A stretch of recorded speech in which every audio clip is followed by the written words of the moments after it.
New York's vaccine mandate for healthcare workers has officially moved into its next phase. It now includes home aides and staffers at nursing facilities. Those without at least one dose could be out of a job this morning. Kayla Mamalak is in East Elmhurst, Queens, with more this morning. Kayla, what are you hearing?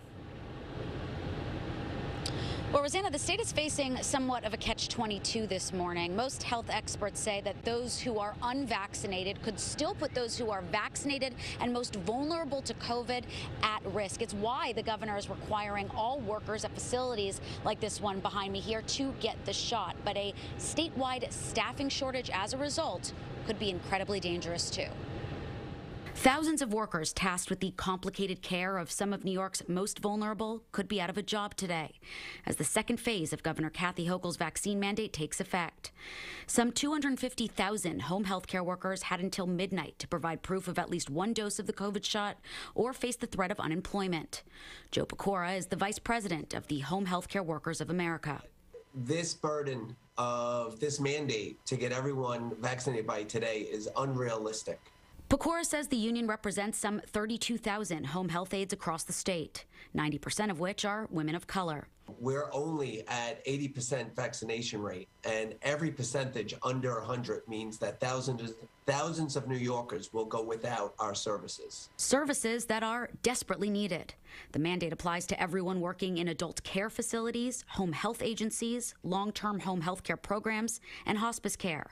An industry, Pecora says, that is already suffering from a massive worker deficit. To be clear, I'm vaccinated. We're encouraging our members to be vaccinated, but we just need more time. Governor Hochul has already declared a state of emergency in healthcare staffing, which allows her to deploy the National Guard and allow student nurses and out-of-state workers to temporarily fill staffing gaps if needed.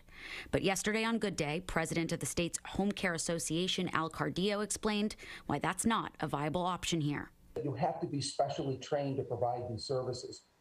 Just the assessment, the nurse's assessment alone takes 3 hours to do in the home, and it takes special courses of certification in order to be able to do it. He says a recently conducted poll among members projects that more than 10,000 of their home health aides will voluntarily resign instead of getting the shot, as well as 894 nurses and 1,000 other critical agency workers. We're talking about a policy that creates a cliff. It creates a cliff that if you're not vaccinated, you're to be terminated.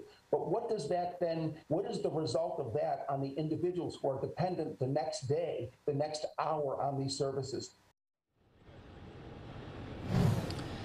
Last week, you'll remember Governor Hochul began requiring the state's more than 650,000 hospital and nursing home workers to provide proof of vaccination. And while that phase has been widely seen as successful in pushing more people to get the shot, this phase could prove to be more difficult. That's largely because a lot of these home health care workers make about a minimum wage. And it's possible that those who are not vaccinated could just choose to find a similar paying job elsewhere.